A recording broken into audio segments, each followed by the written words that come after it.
तेरी है नहीं, ये माया कहाँ से हो, चरण कमल में ध्यान रखो, इन दोनों को खो। जब तेरा शरीर ही तेरा नहीं बोले प्राणी, एक दिन ये समाप्त होगा, सवा होगा या दफना दिया जाएगा, तो ये माया को तू अपनी कैसे मान बैठा है भोले प्राणी। कुछ विवेक से काम ले। तो पुण्यात्माओं, परमात्मा प्रथम बार जब यहां आए, हम अपनी गलती से इस काल के जाल में फंस गए। अब यहां थोड़ी सी आपको मौखिक सृष्टि रचना सुनाऊंगा, उसके बाद आपके हृदय में ये जो ज्ञान है यथार्थ, ये तुरंत समाएगा। अब जो दास आपको कथा सुनाएगा सृष्टि रचना की, ये प्रथम बार जो व्यक्ति, जो बहन भाई सुनेगा, उसको अच्छा सा नहीं लगेगा, क्योंकि हमने महाभारत सुन रखी है, हमने कृष्ण लीला देख रखी है, हमने श्री राम लीला देख रखी है, और हम दृढ़ हो चुके हैं कि भगवान की कथाएं बस ऐसी ही होती हैं। लेकिन हम भूल जाते हैं कि हमारे धर्मगुरु कभी तो कहते हैं ब्रह्मा जी सारी सृष्टि के रचनहार है, कभी कहते हैं विष्णु जी सर्वशक्तिमान है, सबके रचनहार यही है, कभी कहते हैं भगवान शंकर ही 3 रूप धारण करके सबकी सतिथि सृष्टि और संहार करते। तो ये लोक वेद दंत कथा थी, और हमने यह घड़ी सुन रखी है, और बहुत वर्षों से सुनते हुए आ रहे, हमें कोई ऑब्जेक्शन इसमें रहा नहीं, क्योंकि 1 से सुनते हैं, 2 से सुनते हैं, 100 से सुनते हैं, 1000 से सुनते, वो झूठ भी हमें सत्य लगना प्रारंभ हो जाती है। हमारे साथ ऐसा ही हो चुका है। जो ऐसे हमने घना सुन रखा होता है, वो जल्दी सी स्थान नहीं छोड़ता, लेकिन परमात्मा के इस ज्ञान में, परमात्मा के इस यथार्थ ज्ञान और भक्ति में इतनी ताकत है, इतनी पावर है कि ये अपना स्थान बनाकर ही छोड़ती है। अपने आत्माओं, हम यहां कैसे फंसे? कोई जीवन, आइए आपको एक मोटे मोटे उदाहरण बताता हूं। हम इन राजा लोगों को, मंत्री, प्रधानमंत्री, राष्ट्रपतियों को तो बहुत शक्तिशाली मानते हैं, और ये आपदाएं इनको भी झेलनी पड़ती है। तो आप जैसे और हम जैसों की क्या औकात है? क्या बताते हैं? अब जैसे एक पोलैंड देश का पूरा मंत्रिमंडल एक वायुयान के द्वारा एरोप्लेन से किसी नेता के शोक व्यक्त करने के लिए जा रहा था।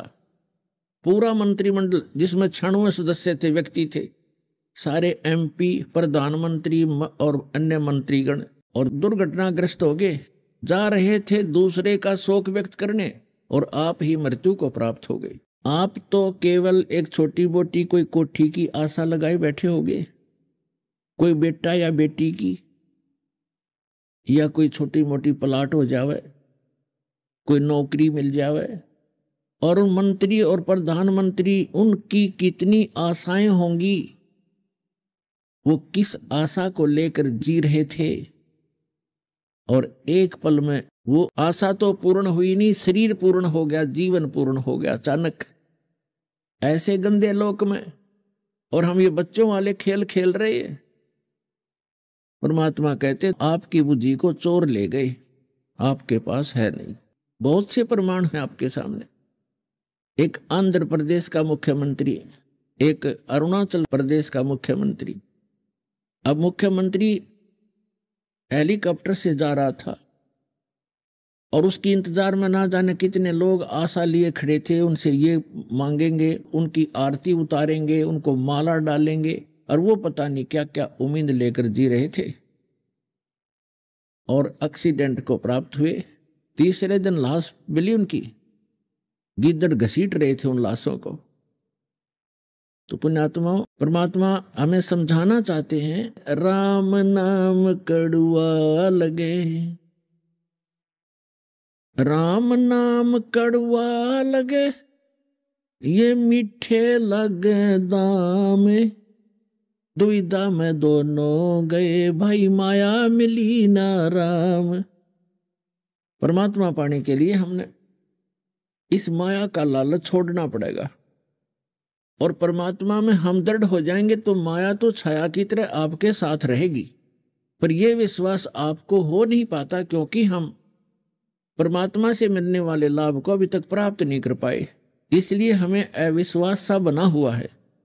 जैसे अन्य संतों से दीक्षा प्राप्त जितने भी भक्त हैं वो भक्ति भी श्रद्धा से करते हैं, लेकिन परमात्मा से मिलने वाला लाभ उन्हें प्राप्त ना होता, जिस कारण से वो अन्य विकार भी और छल कपट वो उसी तरह की क्रियाओं में लीन रहना पड़ता है, उनकी मजबूरी है। एक समय ये दास हमारे पूज्य गुरुदेव जी का जो मूल स्थान है तलवंडी भाई, जिला फिरोजपुर, पंजाब राज्य में, गुरुदेव जी के सतलोक गमन के उपरांत वहां सत्संग करने जाया करता था सेकंड संडे को। तो दास ने संडे का सत्संग करने जाना था, और शुक्रवार को हमारे गुरुदेव के जो शिष्य थे उनका कोई रिलेटिव आया हुआ था, और वहां कोई वृद्धा की मृत्यु हो गई थी, उसका शोक व्यक्त करने आया था। शनिवार को वो जा रहा था। हमारे भक्तों ने, गुरुदेव जी के भक्तों ने उनसे कहा कि आप सत्संग सुन के जाना, आज रुक जाओ सैटरडे को, और कल संडे को सत्संग होगा फिर चले जाना। वो कहने लगा मुझे बहुत आवश्यक कार्य है, एक पार्टी से मेरा एग्रीमेंट होना है और वो कल संडे को आएगी, उससे पहले मैंने उनके लिए रेस्टोरेंट बुक कराना है, ऐसे करना है वैसे करना है। उनके रिश्तेदारों ने जो भक्त हैं उन्होंने बार बार उसे प्रार्थना की कि आप सत्संग सुनो, अब 12-1 तो बज ही गया है, कल रुक जाओ, कल सत्संग सुनना, 9 बजे से लेकर 11 बजे तक 2 घंटे सत्संग होगा। ये गर्मियों का मौसम था। उसने कहा कि नहीं, आपको नहीं मालूम, कल जो मेरा एग्रीमेंट होना है उसमें मुझे 5 लाख रुपए का बेनिफिट होगा। तो उन्होंने कहा कि आप सुबह निकल जाना, 4 बजे कल मीटिंग बता रहे हो संडे को, यहाँ से 11 बजे सत्संग समापन होगा, आप चले जाना, 12 बजे चलोगे तो भी 3 बजे पहुंच जाओगे, 4 बजे पहुंच जाओगे। कहने का भाव ये है कि उसने उनकी एक नहीं मानी, और जैसे तैसे वो चला गया। अंबाला के पास जाकर एक बजरी का भरा हुआ ट्रक खड़ा था, उसके पिछले व्हील निकाल रखे थे, कोई डिफेक्टिव हो जाने के कारण जैक लगा रखा था। अब उसने तो एग्रीमेंट दिखा था और 5 लाख रुपए दिखे थे, अंधा हो रहा था माया में। पूरा परिवार बैठा था, 4 सदस्य थे, एक बेटा, एक बेटी, उसकी पत्नी और वो स्वयं। वो मारुति कार थी, पूरी स्पीड से जा रहा था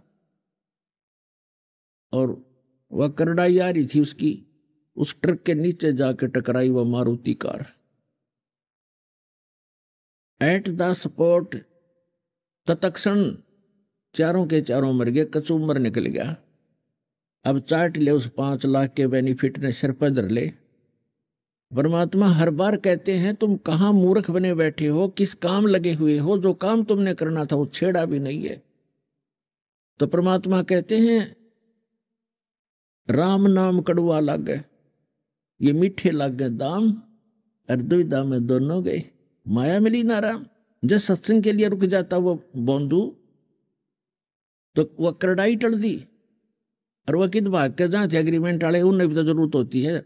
उसको 5 लाख का बेनिफिट है तो उनको 20 लाख का होगा, जब उसको 5 का देंगे वे तो भाग के जाओ थे कित है। और तेरे मस्तिष्क में लिखा है तो मिलेगा, नहीं तो नहीं मिलेगा। तो पुण्यात्माओं, इस अध्यात्म ज्ञान से और परमात्मा की शरण में आने से फिर पल पल पर आपको सहारा मिलना शुरू हो जाएगा। फिर आपको दृढ़ विश्वास भी होगा और परमात्मा में आस्था आपकी दृढ़ होगी। प्रथम भगवान होगा, बाद में संसारिक काम होगा। अब हम पहले संसारिक काम को रखे हुए और बाद में सेकंड भगवान को, कभी समय मिला तो याद कर लेंगे, ना तो काम जरूरी है।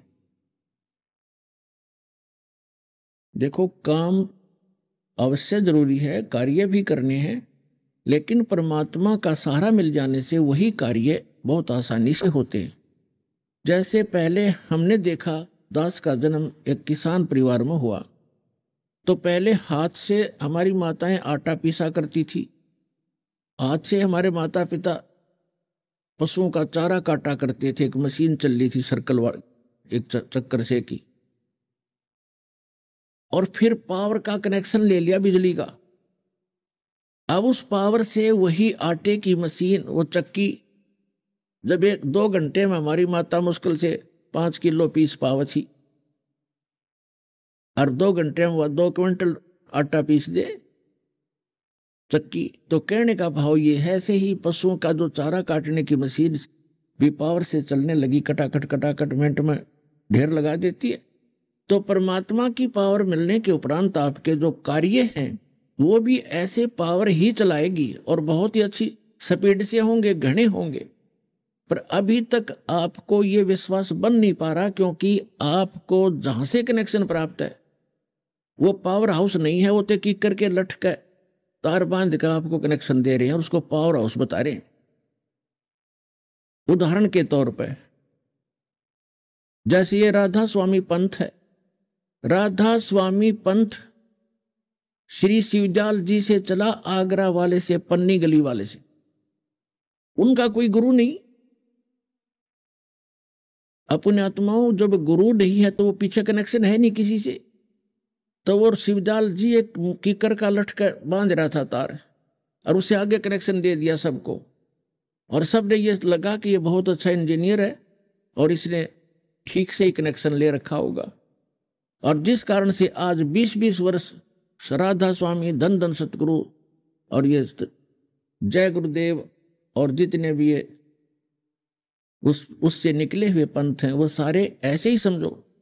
अब 20-20 साल वहां भक्ति करके आज वो उजड़े पड़े हैं और रोते हैं बेचारे। कोई कहता बेटा मर गया, बेटी मर गई, विधवा होगी लड़की, और मेरे भी 36 रोग शरीर में है, लुट गया, पिट गया। अब उनको समझ में आने लगी है कि कर गया लटका बांध रहे थे कनेक्शन, भगवान से पावर कनेक्टेड नहीं थी उनकी, तो लाभ कैसे हो। और यहां देखो 10-12 वर्ष से जो कनेक्टेड है नाम से, आज उनके कितने सुख हैं, आप गिन नहीं सकते, इतना सुख दिया भगवान ने।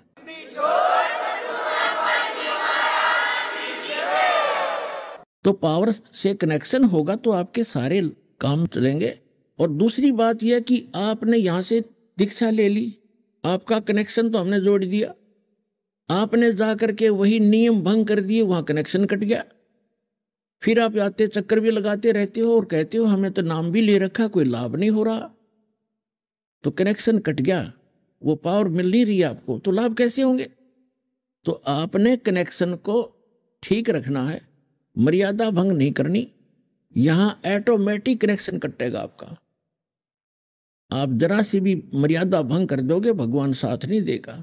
कबीर साहब कहते हैं जब लग अंसा हमरी आना, और काल लगे नहीं तेरा बना। फिर परमात्मा बताते हैं कि जब तक ये जीव हमारी मर्यादा में रहेगा, आन कान बोलते हैं हमारे देसी भाषा में, आन माने मर्यादा में रहेगा, और तब तक काल का कोई अटैक नहीं होगा। फिर परमात्मा बताते हैं कि 100 वर्ष तक सतगुरु पूजा, 100 वर्ष तक इस दास से प्राप्त भक्ति आप कर रहे हो और नियमित कर रहे हो, बहुत अच्छी बात है, क्योंकि आपका धन संग्रह हो रहा है। और एक दिन आन उपासी 100 वर्ष तक सतगुरु पूजा, गुरुदेव से, सतगुरु से लेकर साधना जो कर रहे हो, 100 वर्ष सतगुरु पूजा, एक दिन आन उपासी, वो अपराधी आत्मा फिर पड़े काल की फांसी। अब 100 वर्ष साधना कर ली, एक दिन आस्था हटेगी, आस्था हटेगी तभी तो हम आन उपासना करेंगे। तो आप गए काम तय। वो क्या होगा कि आपकी आस्था हटेगी, भगवान से कनेक्शन कट गया, और उस समय आपके साथ एक धोखा और भारी बनेगा। जिसने 5-7 वर्ष तक, 4-5 वर्ष, 10 वर्ष ये सत साधना कर ली, फिर सुख तो स्वाभाविक होंगे ही होंगे आप, क्योंकि सुख सागर है ये भगवान। और फिर आपके मन में मस्ती आवेगी, आपका कनेक्शन भी कट जाएगा। आप आन उपासना करोगे या कोई और गलती कर बैठोगे, और गलती पर गलती करते भी रहोगे और आपको हानि कुछ नहीं हो रही होगी, तो आप और उत्साह बढ़ेगा आपका नाम तोड़ने में। लेकिन आप भूल चुके होंगे उस समय कि जो आपको सुख हो रहा है, अभी कोई आपत्ति कनेक्शन कटने से, नाम कटने से भी नहीं आ रही है, आपका इन्वर्टर चार्ज हो गया। अब बेशक डिस्कनेक्ट रहे इन्वर्टर, आपने वो चार्ज कर लिया, और उस जब तक वो जितना चार्ज है उससे आपको लाभ हो रहे होंगे। लेकिन आगे कनेक्शन ना होने से आगे उसमें चार्जिंग नहीं हो रही, जिस कारण से एक दिन ऐसा आएगा आपको सर्व सुविधाएं ऑटोमेटिकली समाप्त हो जाएंगी। उस समय आपकी आंख खुलेंगी तो उस समय बहुत देर हो चुकी होगी। इसलिए आप जी से दास की प्रार्थना है कि मर्यादा में अवश्य रहना, नहीं तो आपने उलाने दे जाओगे कि नाम भी ले रखा है, पाठ भी करा लिया, जोत भी चढ़ा दी, 2 वर्ष हो गए नाम लिए, न कोई लाभ नहीं हो रहा। यह कोई हो सकता है? अगर कनेक्शन ठीक रहे, आपकी मशीन ठीक है, फुल पावर से 3 फेज से कनेक्शन है, मोटर ना चल, ये हो सकता है? तो यहां परमात्मा कहते हैं सतगुरु के दरबार में कमी काहे की ना, अनसा मौज नहीं पावता तेरी चूक चाकरी में। इस सच्चे दरबार में कोई कमी नहीं किसी भी वस्तु की। आपको मौज नहीं बख्श रहा भगवान, तो आपकी कोई सेवा में, आपकी पूजा में, आपकी कोई मर्यादा में चूक है, उसको अपनी को सुचारू करो, फिर लाभ लो भगवान के। तो दास जो कहना चाह रहा था, इसे गंदे लोक में हम रह रहे हैं, यहाँ एक पल का भरोसा नहीं, और वो माया धरी धराई रहेगी उस बाई की, पूरा परिवार नाश हो गया 5 लाख के चक्कर में। और परमात्मा कहते हैं हमारी शरण में रहो, आपका कोई कार्य में बाधा नहीं आने दूंगा, लेकिन कार्य हो हमारी मर्यादा अनुसार। एक तो पुण्यात्मा आप सभ्य समाज हो, शिक्षित समाज है, पूरा विश्व है, लेकिन इधर थोड़ा सा भी माइंड डाइवर्ट हुआ ही नहीं है। जो साधना कर रहे हैं उन संतों के पास, नकलियों के पास, उनसे उनको परमात्मा वाला लाभ नहीं है। यदि किसी को कोई सुख हो रहा है तो वो हो रहा पूर्व जन्म की बैटरी चार्ज, उनके पूर्व जन्मों के पुण्यों से, और वो सोच बैठा है कि यहां मैंने दीक्षा ली है तो मैं मंत्री बन गया, वहां से दीक्षा उस दिन 20 ने ली है, वो को ना बने मंत्री। तो वो पूर्व जन्म के संस्कार ही आपके चल रहे हैं, और ये मान बैठते हैं कि हमारे गुरुजी से नाम लेने से हमें ये लाभ हुआ। अब इसका पता चलेगा हमारे सदग्रंथों से कि किस संत की साधना शास्त्र अनुकूल है और किसकी शास्त्र विरुद्ध है। जिसकी शास्त्र अनुकूल है और वो अधिकारी है उस मंत्र जाप के देने का, उसी से लाभ होगा। अगर ये मंत्र दास के पास से कोई प्राप्त करके, तीनों के तीनों मंत्र, फर्स्ट मंत्र सतनाम, सेकंड और सारनाम, और वो खुद आगे संत बन नकली पासपोर्ट बनाने लग जाता है, तो वो साधना भी ज्यों की त्यों होगी और ज्ञान भी यही सुना देगा, क्योंकि तो पूरे विश्व में भेज दिया बच्चों ने बना बना कर सीडी, लेकिन उससे लाभ नहीं होगा। इसलिए हमने सभी चीजों को बड़ी सावधानी से चेक करना पड़ेगा। ये मनुष्य जीवन का सौदा है, हम छोटे मोटे सौदे में सौ जांच करते हैं, और इस मनुष्य जीवन के सौदे में भी हमने घनी जांच करनी पड़ेगी। अभी तक हमें जांच करने का कोई फुटरोल नहीं था, कोई पैमाना नहीं था। अब दास ने एक पैमाना बता दिया कि शास्त्र अनुकूल साधना करने से ही लाभ होगा, क्योंकि हमारे सदग्रंथ बताते हैं। श्रीमद् भगवत गीता अध्याय नंबर 16 के श्लोक 23-24 में कहा कि शास्त्र विधि को त्याग कर, यानी शास्त्रों में जो वर्णित है उस साधना के अतिरिक्त यदि हम अन्य साधना करते हैं वो मनमाना आचरण है, किसी व्यक्ति विशेष, संत विशेष का बताया हुआ। उस मनमाना आचरण करने से न तो सुख होता है, न कोई सिद्धि प्राप्त होती है, और न ही उसकी परम गति होती है, अर्थात व्यर्थ। तो गीता अध्याय नंबर 16 के श्लोक नंबर 24 में तुरंत कहा कि इससे तेरे लिए अर्जुन कर्तव्य और अकर्तव्य की अवस्था में कौन सी साधना करनी चाहिए, कौन सी ना करनी चाहिए, उसके विषय में सदग्रंथ ही प्रमाण है, उनको आधार मानना। तो दास आपको सबसे पहले यही सिद्ध करता है, सदग्रंथ दिखाता है। और ये अध्यात्म ज्ञानहीन व्यक्ति जो थोड़े से शिक्षित हो गए, वो ये समझते हैं कि गुरु को क्या जरूरत है पुस्तक पढ़ के दिखाने की और सुनाने की। अरे भले आदमियों, इन गुरुआ ने तो नाश कर रखा, जिन्हें कख पता नहीं, जुबानी पता नहीं, के कहानी सुना देते, संस्कृत भी बोल बोल सुना देते, अध्याय नंबर भी बता देते, पर सारी बकवाद गढ़ा करते। ये रूबरू आपके इसलिए किया जा रहा है कि ताकि आप स्वयं देखें कि दास जो बोल रहा है वो सदग्रंथों में लिखा है, उन्होंने जो बोला वो सदग्रंथों में नहीं था।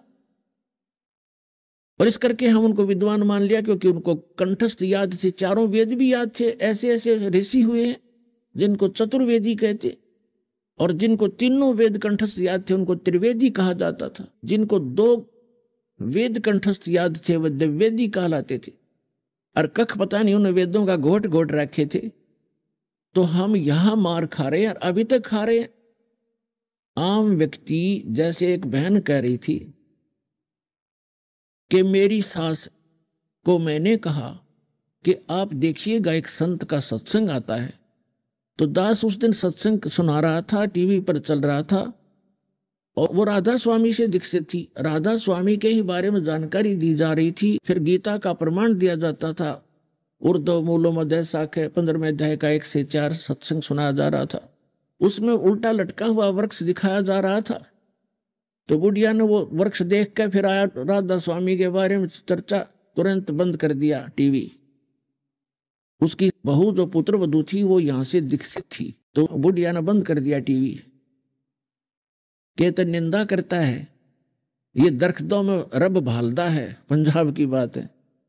बोले दरख्तों विच रब भालदा है, यानी दरख्तों में वृक्षों में यो भगवान ढूंढ है। अपने आत्मा में यहां मार खा गए हम। हमने क्या देखा, ये राधा स्वामी वाले 40 मिनट बोले अगर मुस्कुल के संत, और कख उनको पता नहीं, अटपट करके चले जाए सारे श्रद्धालु। क्योंकि श्रद्धालु का स्वभाव है वो हाथ जोड़े खड़े रहते हैं। अगर बस बड़े वचन सुन लिए, खाक वचन सुन लिए, उन्हें कख भी नहीं पता। तो इसी प्रकार बहुत से अन्य हमारे भक्तों से कहते हैं, जो दूसरे संतों के जो भक्त हैं वो कहते हैं तुम्हारे गुरु जी तक पुस्तक पढ़ पढ़ सुनावे, उन्हें कख भी पता नहीं, उनको याद ही कुछ नहीं रहता।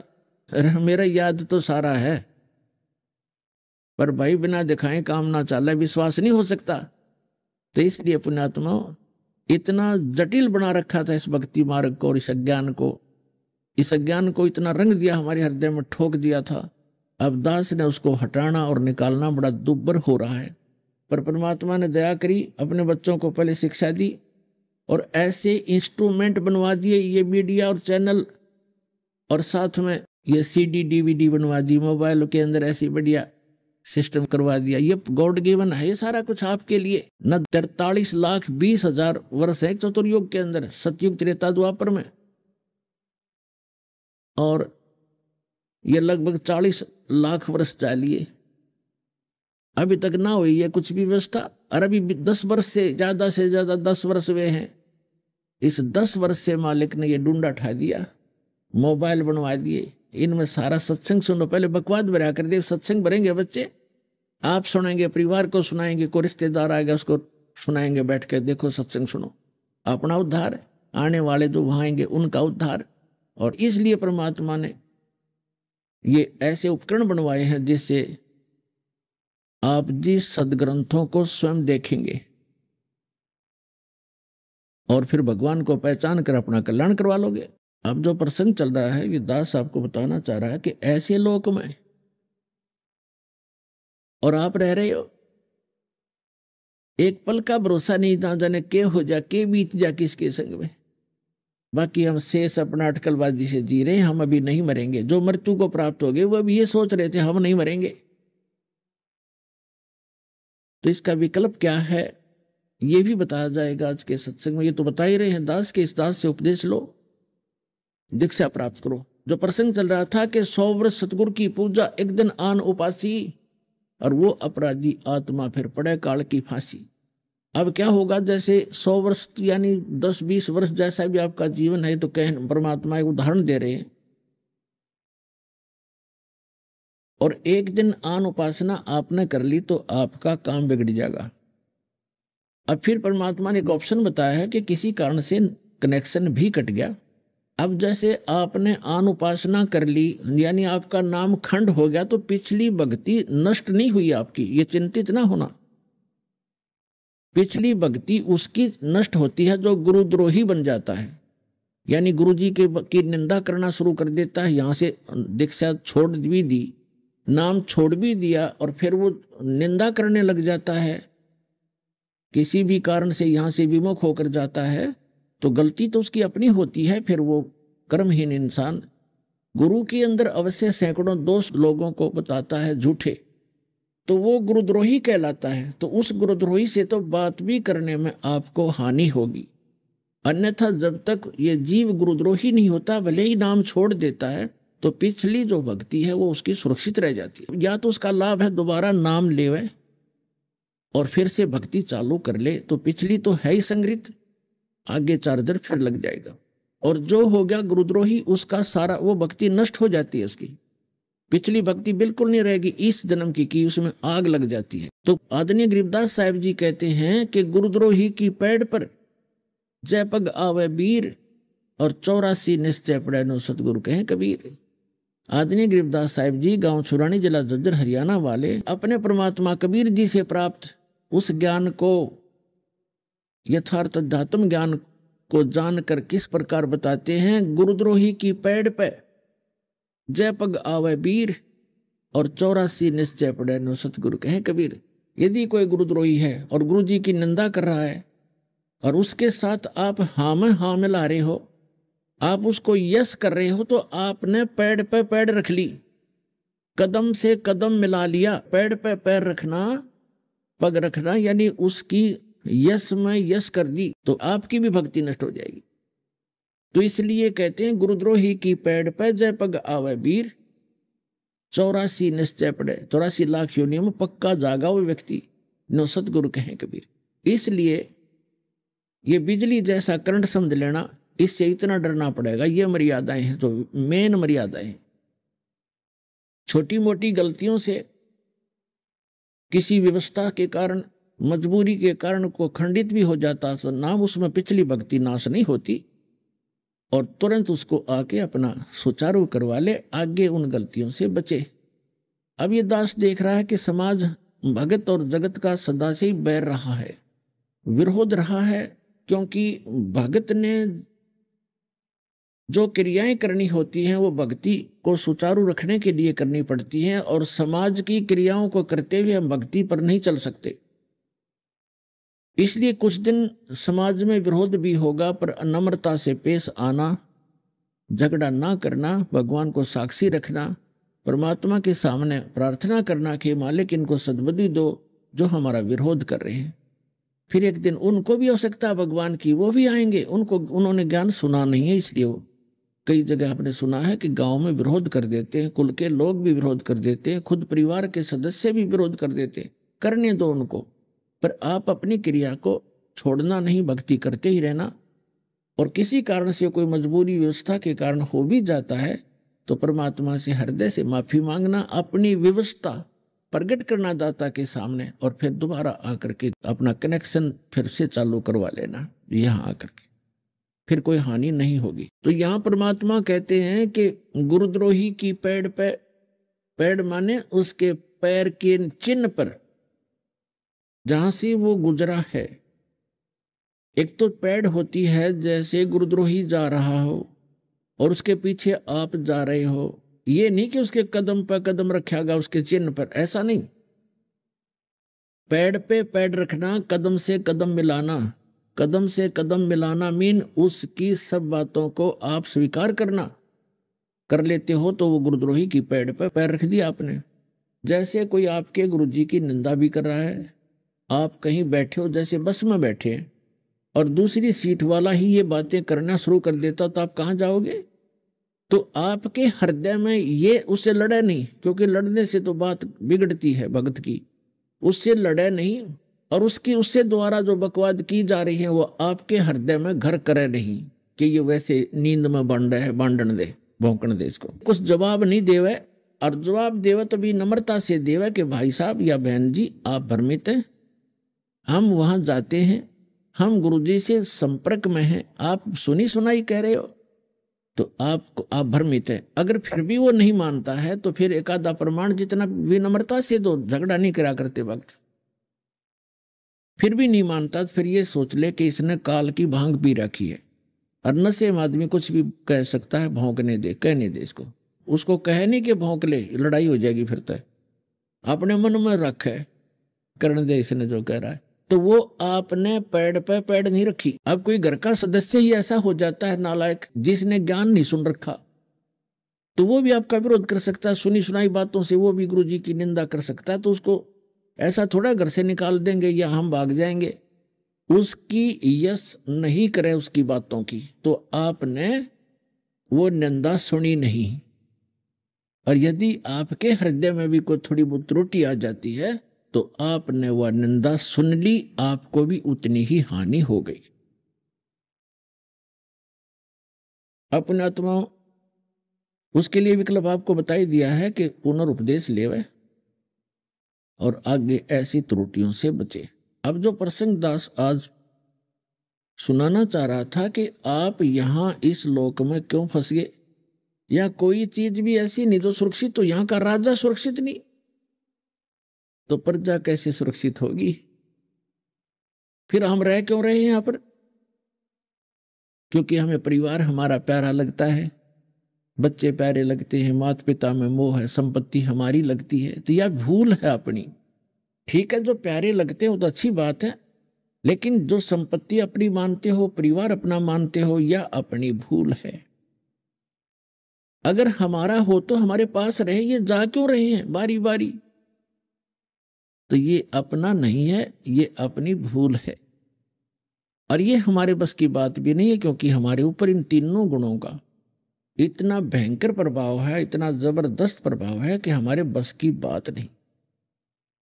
जैसे किसी ने भांग पी रखी है या कोई शराब पी रखी है, तो जितने भी व्यक्तियों ने वो भांग शराब पी रखी है, सबकी गतिविधि, सबकी सोच और सबकी चाल ढाल एक ही जैसी होती है।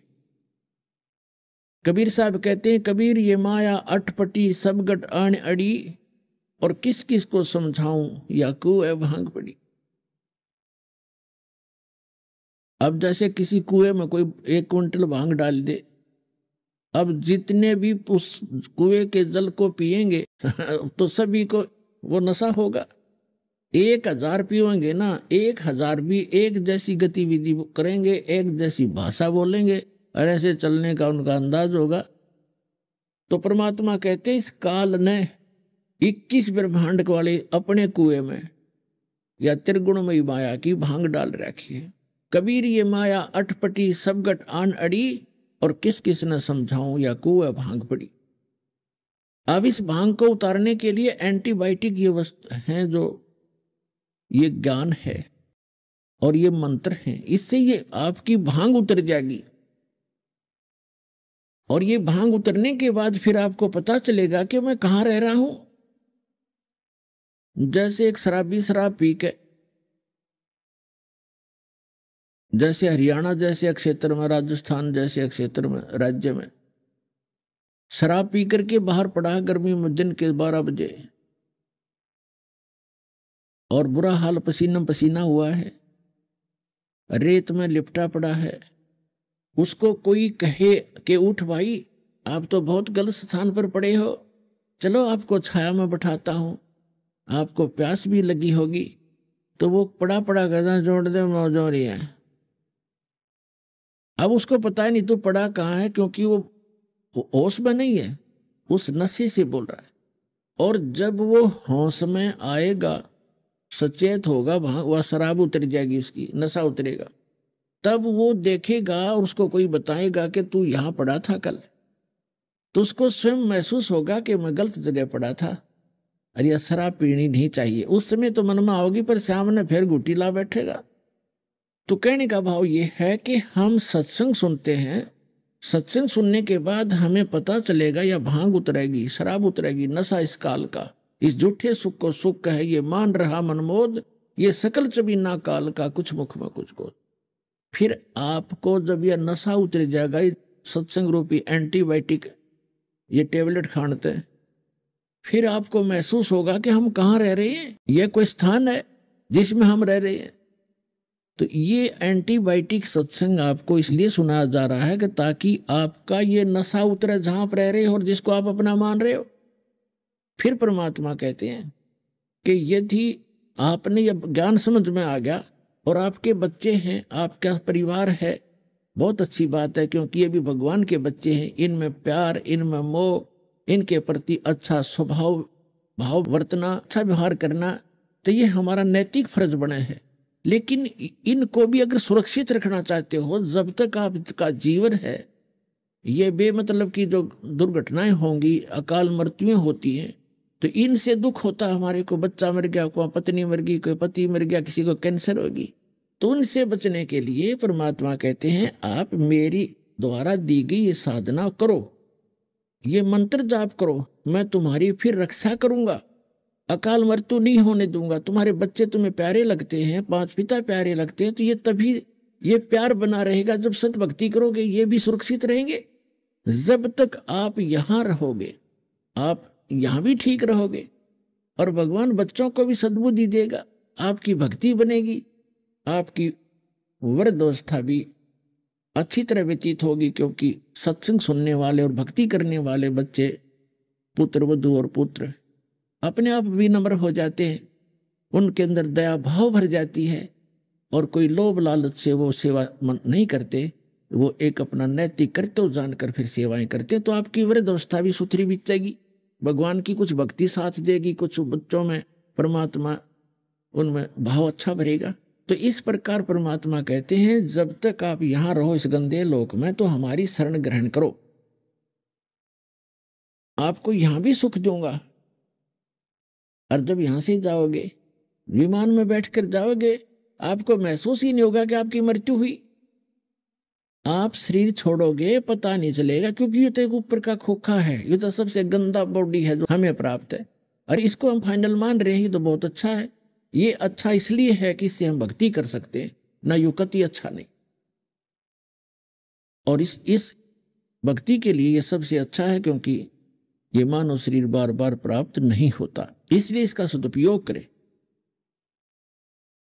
अब हम आपको बताना चाहेंगे, ये दास आपको बताएगा कि आप यहां फंसे कैसे।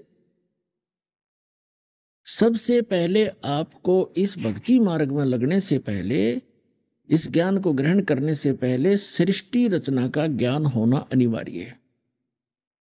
जिसमें आपको सृष्टि रचना का ज्ञान हो जाएगा, फिर आपको सभी सदग्रंथ और युग काल का सारा जाल आसानी से समझ में आएगा। तो पुण्यात्माओं, ये सत्संग, ये ज्ञान हमने कभी सुना नहीं था, जिस कारण से प्रथम बार सुनोगे तो ऐसा लगेगा जैसे वैसे बनावटी सी कहानी है, लेकिन जब सदग्रंथों से दास प्रमाणित करेगा उस कथा को, आप दांतों तले उंगली दबाओगे कि सचमुच ये तो सारा ही सत्य है। अब आपको दास सुनाएगा, परमेश्वर कबीर जी जो हैं, ये धानक दुल्हा रूप में जो काशी में 120 वर्ष रहे थे, ये पूर्ण परमात्मा हैं, ये सारी सृष्टि के रचनहार हैं और हम सभी आत्माओं के जनक हैं। और परमात्मा जैसे कोई क्रिएटर है, तो क्रिएशन के बारे में वो क्रिएटर ही बता सकता है, अपने द्वारा रची हुई सृष्टि को रचने वाला ही बता सकता है। इसलिए अभी तक ये सृष्टि रचना का ज्ञान किसी को नहीं था, ना श्री ब्रह्मा को, ना श्री विष्णु को, ना शिव को। केवल उन महापुरुषों को अवश्य हुआ जो परमात्मा से परिचित हुए हैं, जिनमें से कौन कौन है? आदरणीय धर्मदास साहिब जी, आदरणीय मुल्कदास साहिब जी, आदरणीय नानक साहिब जी, आदरणीय दादू साहिब जी, आदरणीय गरीबदास साहिब जी, गांव छुड़ानी, जिला झज्जर, हरियाणा वाले, और आदरणीय गीसा दास साहिब जी, गांव खेकड़ा, पहले जिला मेरठ था, बागपत बन गया बताते हैं, जैसा भी, उत्तर प्रदेश वाले, और आदरणीय स्वामी रामानंद जी, काशी बनारस वाले। इनको परमात्मा सीधे मिले और सचखंड दिखाया, ऊपर का सतलोक जहां वो परमात्मा रहते हैं, और उनको फिर वापस छोड़ा, अपने गवाह बना के, अपने साक्षी बनाए। उन महापुरुषों को यह ज्ञान था, लेकिन उनकी वाणी में इतना डिटेल नहीं बनाया उन्होंने। क्यों? उनको मालूम था कि भगवान ने जो ज्ञान दे ही रखा है तो बार बार उसको बताने का कोई औचित्य नहीं रह जाता। तो परमेश्वर कबीर जी ने अपने द्वारा रची हुई सृष्टि को कैसे बताया है कि पहले केवल परमात्मा कबीर जी थे अकेले, और वो एक कमल के ऊपर विराजमान थे। उसके बाद उन्होंने नीचे के सभी, सबसे पहले उन्होंने अकय लोक, अनामी लोक की रचना की। उसमें वे अकेले रहते हैं। पूरे सारे के सारे लोक में परमात्मा अकेले ही रहते हैं। उस वहां बैठकर परमात्मा ने नीचे के 3 लोकों की ओर रचना की अपने वचन से। अकय लोक से नीचे अगम लोक है, उससे नीचे अलख लोक है, उससे नीचे फिर सत्य लोक है। ये 4 लोक हैं ऊपर के, ये अविनाशी कहलाते हैं। और ये चारों मिलाकर भी एक ही अविनाशी लोक कहलाता है। जैसे भारतवर्ष के अंदर बहुत से राज्य हैं और सारे राज्य मिलाकर भी भारत कहलाता है, ऐसे। और परमात्मा ने अन्य तीनों लोकों में भी अपना ही अन्य रूप बनाया और प्रत्येक में ऐसा ही गुम्बद और सिंहासन बनाया, उसमें विराजमान है परमात्मा। और सबसे नीचे वाला जो सतलोक है उसमें भी परमात्मा ऐसे ही एक बहुत बड़े गुम्बद के अंदर और एक सिंहासन पर, तख्त पर विराजमान है। तो वहां बैठकर, सतलोक में बैठकर परमात्मा ने पहले सतलोक की रचना की। सतलोक के अंदर पहले एक वचन से 16 द्वीप बनाए और फिर 16 वचनों से 16 पुत्रों की उत्पत्ति की। उनमें से एक अचिंत नाम का भी एक पुत्र है, सहजदास, जोगजीत आदि ये उनके पुत्र हैं। तो उसके बाद परमात्मा ने मानसरोवर वगैरह वहां की सब रचना कर दी थी। तब परमात्मा ने ये झटका देने के लिए कि समर्थ का काम समर्थ ही कर सकता है, यदि कोई दूसरा चेष्टा करता है तो वो गलती ही करता होता है।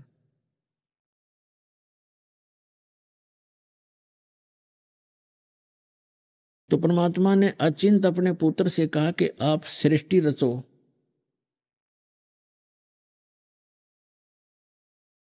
अचिंत ने अपने वचन से अक्षर पुरुष की उत्पत्ति की। श्रीमद् भगवत गीता अध्याय नंबर 15 के श्लोक 16 और 17 में 3 पुरुष हैं, एक सर पुरुष, एक अक्षर पुरुष और तीसरा उत्तम पुरुष है तू अन्य। इन दोनों से अन्य है जो श्रेष्ठ परमात्मा है। गीता अध्याय नंबर 8 के श्लोक नंबर 1 के प्रश्न के उत्तर में अर्जुन ने पूछा कि किम तत्परम, वो तत्परम कौन है? गीता ज्ञानदाता ने गीता अध्याय नंबर 8 के श्लोक नंबर 3 में कहा कि वो परम अक्षर ब्रह्म है। तो सरब्रह्म, सरपुरुष कहो, सरब्रह्म कहो, दूसरा अक्षर पुरुष कहो, अक्षर ब्रह्म कहो, उसे परब्रह्म कहो, और तीसरा परम अक्षर ब्रह्म कहो, परम अक्षर पुरुष कहो, या उसको सत्य पुरुष कहो।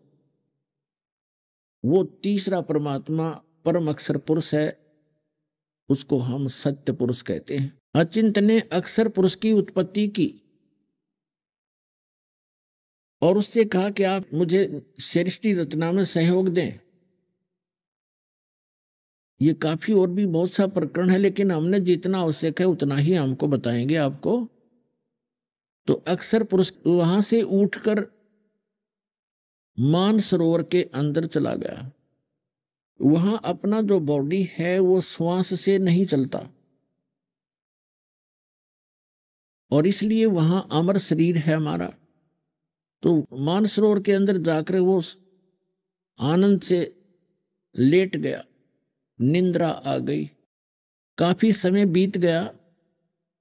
तब अचिंत ने परमात्मा से, सत्य पुरुष से प्रार्थना की कि भगवान, अक्षर पुरुष निंद्रा में है, उठ नहीं रहा है, सृष्टि रची नहीं जा रही। तो परमात्मा ने कहा कि पुत्र, जब आपसे जब अक्षर पुरुष ही नहीं जगाया जा रहा तो सृष्टि खाक रचोगे तुम? बंद करो अपनी सृष्टि, तुम्हारे बस की बात नहीं है।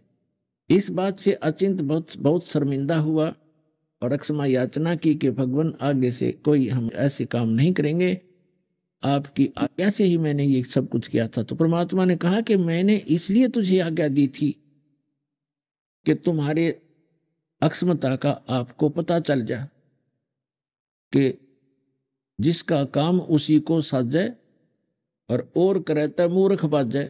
ये तो एक देसी कहावत है। उसके बाद सभी को ये बात होगी कि समर्थ के काम में टांग अड़ानी नहीं चाहिए। तो एक तो ये झटका दिया।